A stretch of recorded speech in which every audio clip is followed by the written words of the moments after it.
it seems very safe, that things have changed, right? And that the country is going in a positive direction, and Bukele is delivering on those kind of security objectives that he ran on, right? And it's actually true. Gangs are on the streets.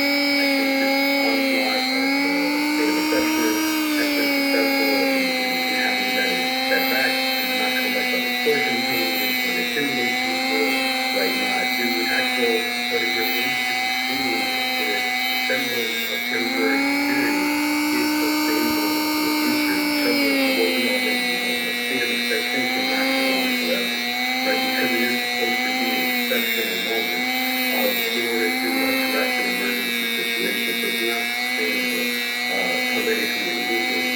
The background of all of this is that this momentary security and safety was achieved through the purpose of constitutional rights, due process, human rights, right? All of these fundamental tenets and values that are at the core of democracy and democratic institutionality and good governance. And so that is the kind of other side of the coin. And right now, people are only, reacting to that immediate feeling of feeling safe, of, being able to walk the streets at night, of having kids play out in the field and things like this. But they're not seeing the kind of long-term effects that this will have in terms of